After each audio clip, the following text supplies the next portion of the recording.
Bonjour, bonjour. Je suis très heureux de vous retrouver ce matin pour parler de l'actualité de la crypto-monnaie et du monde merveilleux de la blockchain. Alors ce matin, nous allons parler d'économie encore, parler de la Centrafrique. Donc pour tous ceux qui viennent de prendre la chaîne pour la première fois, alors activez les cloches de notification, abonnez-vous, partagez les vidéos à vos proches et activez aussi les cloches de notification pour ne rien rater d'une prochaine vidéo que nous allons lancer ici. Ok, donc la Centrafrique, vous êtes déjà informé que la Centrafrique est le deuxième pays au monde à adopter le Bitcoin.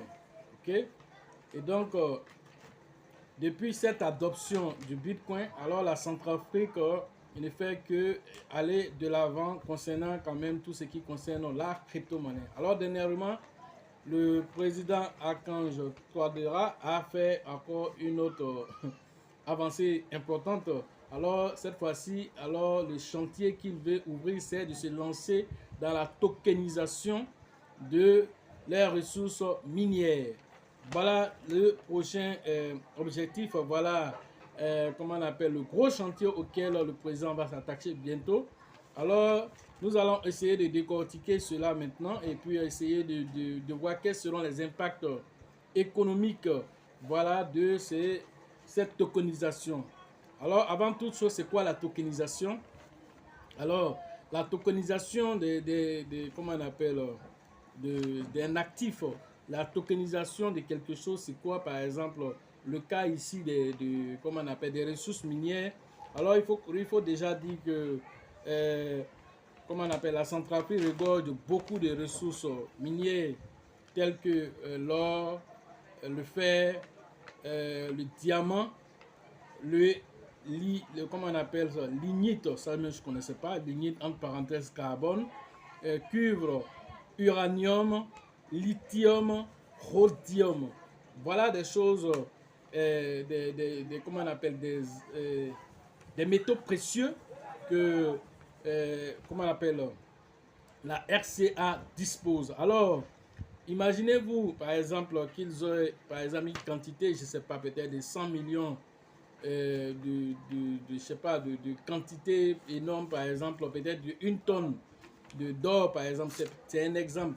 Une tonne d'or, peut-être 1000 kilogrammes.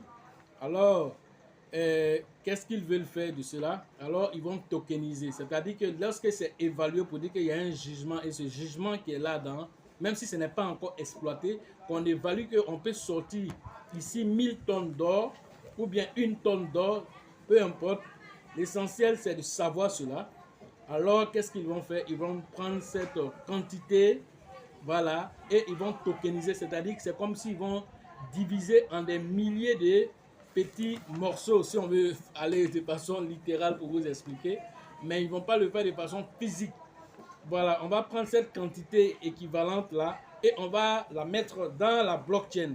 Alors, si c'est déposé dans la blockchain, alors on va rendre ça divisible. Et quand on va rendre ça divisible, alors on peut dire par exemple une once d'or, c'est-à-dire peut-être un gramme d'or. Un gramme d'or, par exemple, peut coûter, je ne sais pas, peut-être 10 dollars. On peut dire un gramme d'or coûte 10 dollars. Alors, si on te dit un gramme d'or coûte 10 dollars, alors le Sango, qui est la crypto-monnaie, cette initiative de crypto-monnaie qu'ils vont lancer, alors ils vont adosser cela au Sango.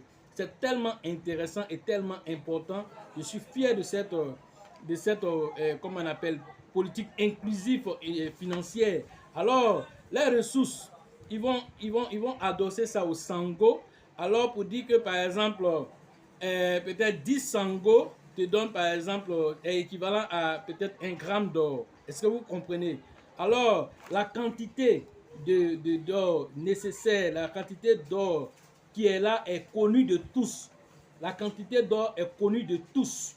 Alors, pour dire que cette pièce-là, Sango, pour qu'elle ait de la valeur, alors ils vont dire que telle quantité de Sango qui a été créée, alors c'est équivalent à telle quantité d'or, ou bien à telle quantité de diamant, ou à telle quantité de lithium. Alors, tout ça, ou même d'uranium. Alors, les quantités sont déjà connues. La tokenisation, c'est que la quantité est connue d'avance. On ne peut pas mentir ici. pour dire que, par exemple, les États-Unis peuvent dire, par exemple, on a 100 tonnes d'or. On a 100 tonnes d'or. Mais est-ce que nous, on a vérifié pour savoir si c'est réellement dans les réserves à la fête là-bas? Est-ce qu'on a vérifié? On a la capacité de vérifier, on a la possibilité d'aller vérifier pour voir est-ce qu'effectivement ce qu'ils ont dit, ils ont ça. Est-ce que vous comprenez? Mais ici, là, dès qu'on rentre dans la partie tokenisation, c'est possible de le savoir. Parce que ce qu'ils vont déclarer, alors ça serait quelque chose qui sera aussi implémenté dans la blockchain. Alors c'est ça qui rend intéressant. Alors ça va donner une grande force à la monnaie Sango qu'ils vont lancer. Alors, à partir de là, quelqu'un qui va détenir un Sango quelque part là-bas, c'est comme s'il détenait de l'or. Quelqu'un qui va détenir un Sango quelque part, c'est comme s'il détenait de l'uranium. Puisque si c'est adossé à une certaine quantité d'or, une certaine quantité de fer, une certaine quantité d'uranium, alors tous ceux qui vont adosser à cette monnaie, alors en détenant cette monnaie-là, tu as l'équivalent de cette monnaie, tu as l'équivalent de, comment on appelle, ce métaux précieux en vérité. Voilà ce que c'est en train de dire. Alors, ça va faire que le projet va aller très très vite. Alors, les investisseurs internationaux, ces investisseurs-là vont venir. Alors, ils vont venir mettre beaucoup d'argent dans le projet. Tout cet argent maintenant, même s'ils n'avaient pas la capacité de faire l'extraction de tous ces métaux, alors l'argent qui va être, comment on appelle, peut-être qu'ils vont faire un ICO. Tout l'argent qui va rentrer, alors ils vont récupérer cet argent pour aller payer des experts maintenant directement. Là, c'est un partenariat gagnant-gagnant. Tu viens pas simplement parce que genre c'est toi qui as venu faire et puis tu vas me donner 10% et puis tu vas prendre 90% pour les non. Cette fois-ci là, tu viens là, on te demande, quand tu veux faire le travail là, c'est combien ça coûte.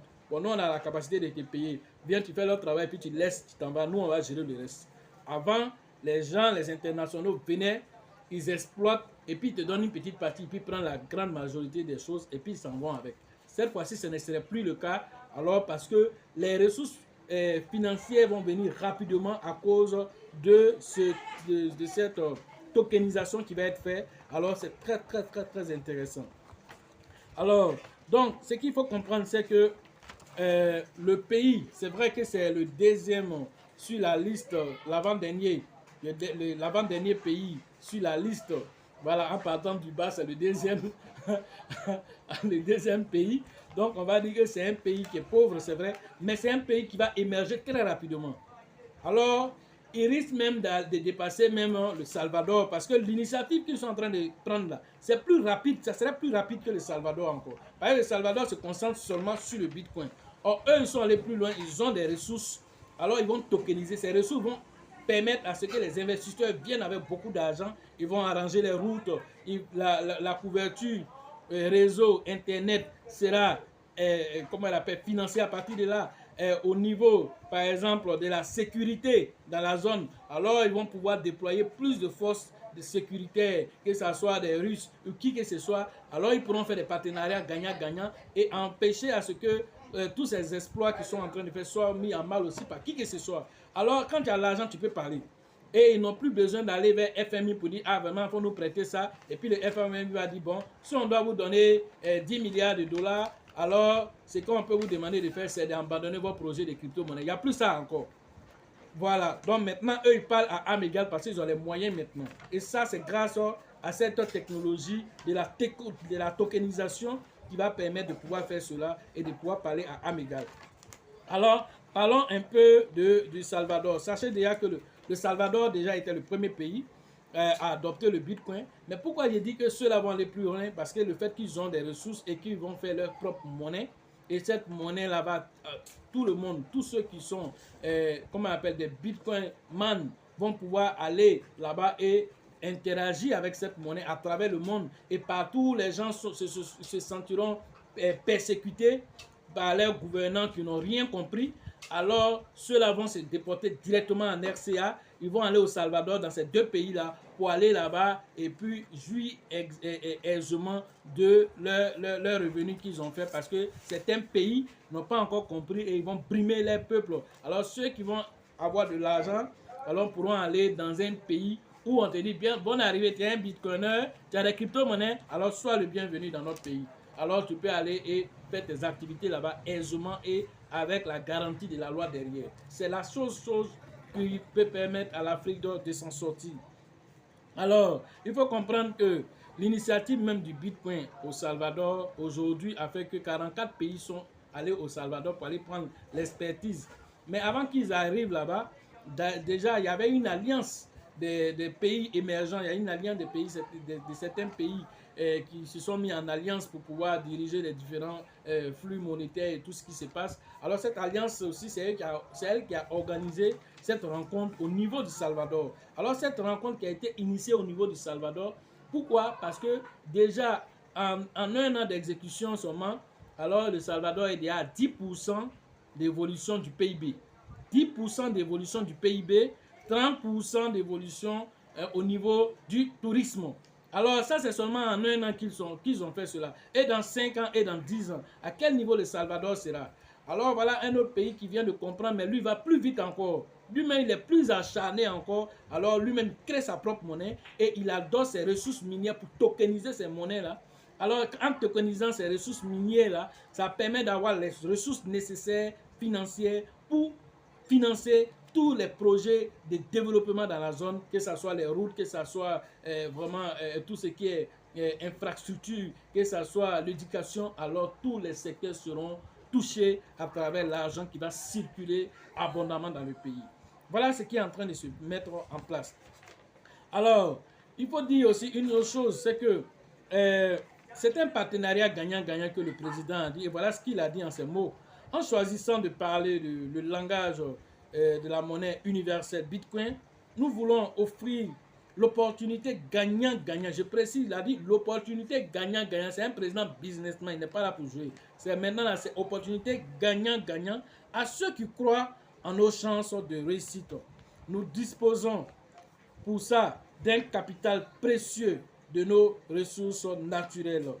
Nous les transformons en actifs numériques tout aussi précieux que comment on appelle l'or, le diamant, comment on appelle le charbon, le pétrole, le cuivre, l'uranium, le lithium, le rhodium. Voilà ce qu'il dit en ces mots.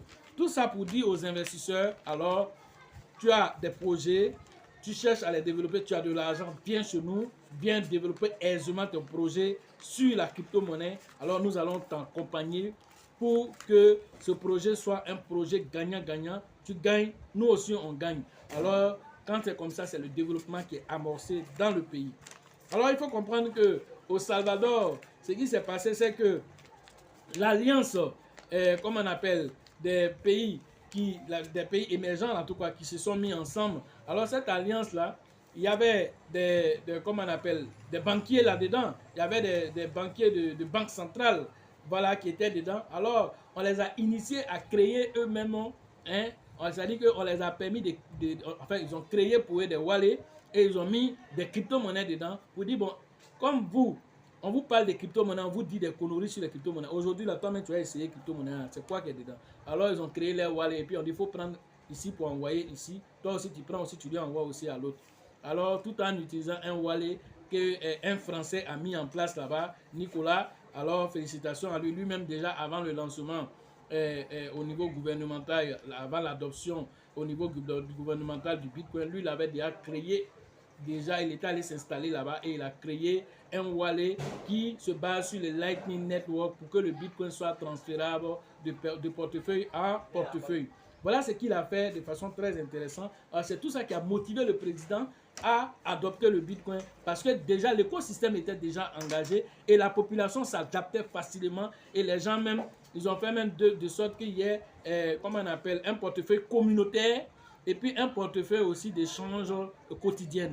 Alors de sorte que tu peux faire ce qu'on appelle du custody là-bas, parce que si tu as du Bitcoin, tu peux déposer sur un portefeuille comme une banque, alors ça va générer des fonds. Alors aussi, tu peux aussi utiliser le Bitcoin aussi dans un autre wallet où tu peux faire les échanges au quotidien en s'envoyant des satoshis. C'est extraordinaire le travail que les Français, en tout cas ces entrepreneurs français ont fait dans la zone là-bas.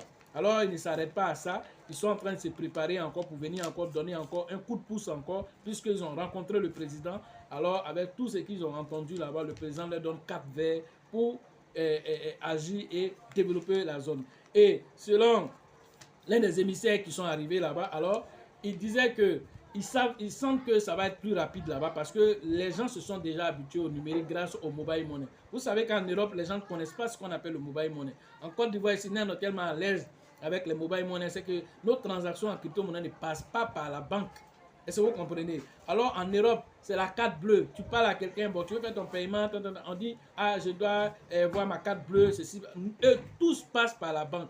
Alors l'Afrique, les gens ne sont pas assez bancarisés. Alors les gens ont compris que en s'envoyant au départ, par exemple, des unités comme valeur d'échange, alors les téléphones mobiles ont compris ça. On dit, bon, elles sont transformées ça genre comme un actif d'échange numérique. Alors c'est devenu comme ça les mobile money. Les mobile money sont nés à partir de cette... c'est-à-dire que les citoyens eux-mêmes avaient compris que en envoyant des unités, c'est de l'argent que je suis en train d'envoyer. Alors les mobile money ont utilisé ce concept-là pour créer les mobile money directement. Et c'est une innovation de FinTech qui est très très intéressante, qui dépasse même de très loin les Européens qui n'ont rien compris que seulement tout est lié à la banque. Alors ici, ceux qui sont habitués déjà au mobile money, ceux qui connaissent Wave, c'est comme si c'est une crypto-monnaie que vous... C'est comme ceux qui utilisent déjà Wave, tous ceux qui utilisent Wave là, dites-vous que c'est la crypto-monnaie que vous êtes en train d'utiliser. Ce n'est pas différent de la blockchain. Ceux qui utilisent Wave là, ce n'est pas une publicité pour dire que Orange, mais Wave a frappé très fort. Tous ceux qui utilisent Wave là, c'est comme c'est la blockchain que vous êtes en train d'utiliser. Par exemple, les codes QR que nous utilisons sur Wave là, c'est la même chose sur la blockchain. C'est pas différent. Et quand vous regardez bien, quand vous faites une transaction, où est la rapidité d'exécution? Tout ça, c'est lié à la blockchain. Quand vous regardez, par exemple, quand on finit une transaction, il y a ce qu'on appelle les hash codes. Web nous sort tous les hash codes. C'est-à-dire qu'ils peuvent retracer tout à partir de ça. Alors, c'est une blockchain qui est en activité sans que vous-même vous ne vous rendez compte. Alors, eux, ils ont constaté tout ça là-bas en RCA. Alors, ils se sont dit quoi? Ceux qui ont l'habitude de dire dièse 144, ceci, étoile 100, quelque chose là-bas, tous ceux qui ont l'habitude de faire ça, ils maîtrisent ce qu'on appelle les syntaxes. Ce sont des syntaxes souvent assez compliquées, mais on maîtrise ça par cœur. Alors, pour la blockchain, là, pour les wallets, là, on n'a pas besoin de ça. On a écrit ici envoyer, on a écrit ici recevoir. C'est fini. Tu veux envoyer de l'argent, tu mets le montant, tu cliques sur envoyer. C'est parti. Tu veux recevoir, tu cliques sur recevoir. C'est fini. Voilà comment le wallet fonctionne. Donc, si c'est tellement simple à fonctionner comme ça, que tu as l'habitude de cliquer 10, 120, quelque chose, tu n'as plus besoin de ça ici. Avec les wallets, ça va aller très vite. Le Lightning Network, ça va aller très très vite. Alors, quand ils ont vu ça en RCA, ils se sont dit non, eux, ils sont déjà habitués à ce genre de trucs. Ils se font déjà ces transferts numériques là déjà. Alors ceux-là, ce serait plus facile de leur expliquer et ils vont adopter ça et ça va leur donner encore d'autres idées pour créer encore de la valeur, pour créer aussi de l'entrepreneuriat, évolution de l'entrepreneuriat. Tout ça grâce à l'initiative de la numérisation, à l'initiative des crypto-monnaies. Voilà ce qui est en train de venir. Surtout avec le Sango, tout ça va permettre aux gens d'apporter aussi ce qu'on appelle la formation. Tout passera par la formation. Et selon les experts qui sont allés là-bas, ils disent que la formation là-bas passera facilement avec les femmes. Les femmes comprennent vite. Les femmes sont assez entreprenantes là-bas. Alors, grâce aux femmes, l'adoption massive va se faire très rapidement grâce aux femmes. Ils ont déjà détecté comme on appelle, la cible par laquelle il faut passer pour cette adoption. Alors, tout va aller très très vite là-bas au niveau de la Centrafrique. Voilà ce que vous devez comprendre au niveau de la technologie et de l'évolution, comme on appelle, de la blockchain. Et donc, tout ceci, ça nous dit quoi? Ça nous dit quelque chose de très clair. L'Afrique est sortie de sa précarité. L'Afrique est en train de prendre son initiative pour aller vers de nouvelles technologies. La Centrafrique a donné le pas. Alors, ça ne serait pas le seul pays. Alors, les autres pays vont adopter la même logique. Et très bientôt, je sais que dans les 44 pays, là, alors vous allez entendre des échos venant de d'autres pays qui vous diront que, bon, voilà, eux aussi vont suivre. On a déjà entendu que le Cameroun est en train de s'intéresser déjà à la chose. Alors, si le Cameroun s'intéresse, le Sénégal même qui avait un représentant là-bas, alors vous pensez que le Sénégal ne va pas réagir? Alors, tous les pays vont commencer à se donner les informations. Ah, voilà ce qui est intéressant, là, voilà ce qu'on a appris, là, voilà ce qu'on a appris. Ça peut être intéressant pour nos différents peuples. Et donc, vivement que nos différents peuples, nos différents dirigeants puissent se pencher sur la question pour permettre l'évolution de la nation, pour permettre de nous mettre au même niveau compétitif que ceux qui sont de l'extérieur que ce sont en Europe. Voilà. Donc, voilà, c'est ça aussi la crypto-monnaie. Partout, tu vas avoir du Sango. Ça serait équivalent à celui qui est en Centrafrique, ça serait équivalent à celui qui est en Côte d'Ivoire, au Bénin, au Burkina, au Togo, partout dans le monde entier. Et c'est ça la tokenisation. Alors, c'est comme si tu serais en Côte d'Ivoire et puis tu es propriétaire d'une quantité d'or quelque part là-bas en Centrafrique. Tu es en Côte d'Ivoire ici, tu es propriétaire d'une certaine quantité de diamants en Centrafrique. Voilà ce que la tokenisation est en train de te dire. Tu ne possèdes pas ça physiquement, mais tu possèdes ça numériquement. Alors, parce que cette quantité-là, elle est vérifiable, elle est tokenisée. On prenait cette quantité, la quantité équivalente est déjà dans la blockchain, infalsifiable. Voilà ce qu'on est en train de nous dire à travers cela. Donc, nous allons nous arrêter ici ce matin pour vous dire que voilà l'évolution en train de se mettre en marche. Alors, la formation sera la pierre angulaire de tout ceci. La formation sera la pierre angulaire de tout ceci. Alors, toi qui traînes, qui penses savoir tout, le monde est en train d'aller vers la tokenisation. Tu ne sais même pas ce qu'on appelle la tokenisation. Malgré la vidéo que je viens de faire, d'autres encore seront encore flous dans tout ça. Alors que c'est vers là que nous sommes en train de partir. Alors que c'est vers le métavers que nous sommes en train de partir. Parce que le président qui est là-bas, Touadéra, c'est un mathématicien et dit de la physique quantique. Est-ce que vous comprenez?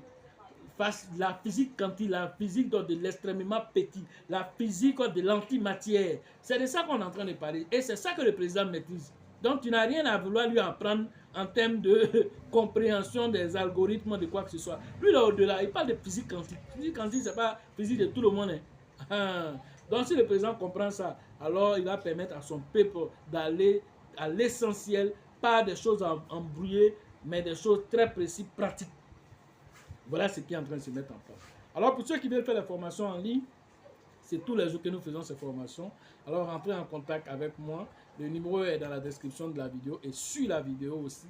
Voilà, pour ceux qui veulent apprendre et bénéficier de toutes les opportunités qui s'offrent au niveau des crypto-monnaies. Alors, écrivez-moi, appelez-moi pour profiter de toutes ces opportunités. Voilà, sans oublier, je sais aussi que bientôt aussi, là-bas aussi, quand ils vont finir avec les histoires de Sango, ils vont rentrer dans tout ce qu'on appelle aussi les NFT, les métavers. Donc, il y a du lourd qui est en train de venir là-bas. D'accord. Donc, pour la formation au niveau d'Abidjan pour la 4e édition, c'est avec le leader Bill, le leader Georgette et le leader Elisabeth pour les différentes inscriptions. Voilà. Et la formation au niveau de San Pedro, c'est pour le mois de juillet. C'est toujours avec le grand leader qu'on appelle Théibi Joseph. Alors, il demande à ce que tous ceux qui vont appeler pour les différentes inscriptions qui soient préparés en même temps pour faire, comme on appelle, leur réservation immédiatement afin d'être sûr qu'ils seront présents à la formation. Pour la formation au niveau de Mans, c'est pour le mois d'août. Alors, les gens de là-bas sont en train de se préparer. Ils sont très enthousiastes de nous retrouver, en tout cas de nous accueillir au niveau de Mans, afin que les 18 montagnes, nous puissions donner des informations au peuple des 18 montagnes et tout l'environnement, en tout cas autour des 18 montagnes. Ok, au niveau de la RDC, c'est toujours avec le grand leader qu'on appelle Faustin que vous allez interagir pour vos différentes inscriptions. Au Togo, nous avons le grand leader qu'on appelle Abraham, avec lequel vous devez interagir. Au niveau du Sénégal, c'est le grand leader Mama avec lequel vous devez interagir pour vos différentes inscriptions. Au niveau, comment on appelle, disons, de la Côte d'Ivoire, de Korogo, c'est avec le grand leader Djedje que vous devez interagir. Au niveau de Daoukro, voilà, toujours en Côte d'Ivoire, c'est avec le grand leader qu'on appelle Yaya que vous devez interagir. Au niveau d'Abengourou, qui est aussi en train de se préparer aussi pour donner aussi sa date de formation. Alors, c'est avec le grand leader Yapi que vous devez interagir pour vos différentes inscriptions. Voilà, nous venons de présenter tous les représentants, voilà, des différentes zones. Et sachez toujours que la chance accorde ses faveurs aux esprits avertis et aux esprits entreprenants. Et si vous pensez que la formation coûte cher, essayez l'ignorance. À la prochaine.